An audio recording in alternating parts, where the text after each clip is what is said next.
aplikasi ini sangat ringan untuk bisa diinstalkan dengan di versi Android manapun, dengan versi yang dengan kemampuan Android yang kecil, itu pun masih bisa menggunakan perangkat ini. Karena memang ini disesuaikan dengan kondisi-kondisi kita yang ada sampai ke level TPS. Di Sulawesi Utara, yang contohnya yang di Sulawesi Utara sekarang ini, perangkat ini yang sedang terinstal kepada tim sukses yang ada di level kabupaten kota. Kemudian nama tim sukses itu, kemudian jumlah TPS, kemudian jumlah pendukung, pencapaian TPS tadi yang saya maksudkan. Kemudian bagaimana cara kita untuk merangkul orang yang ada di level kecamatan.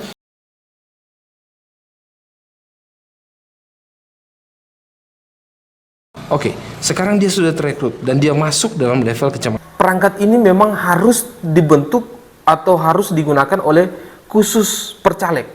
Kenapa hal itu harus kami lakukan? Karena menjaga jangan sampai data ini, data individu caleg ini kemudian bisa diretas oleh orang-orang lain atau tim sukses yang lain atau orang-orang yang berkepentingan untuk masuk dalam dan merusak data yang ada di dalam.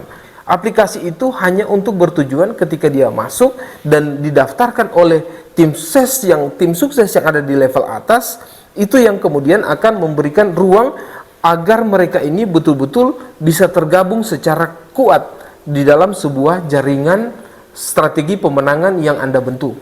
Kelebihan dari perangkat ini, setelah ini semua terbentuk, mereka ini akan masuk dalam grup.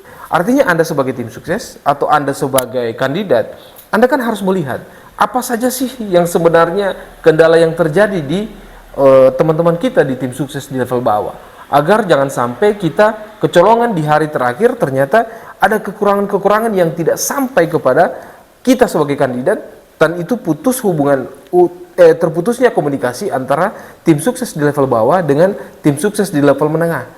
Sehingga ini yang kita bisa lihat, Anda sebagai tim sukses, Anda sebagai kandidat bisa memantau langsung semua percakapan yang terjadi di dalam komunitas ini, dalam komunitas grup Anda.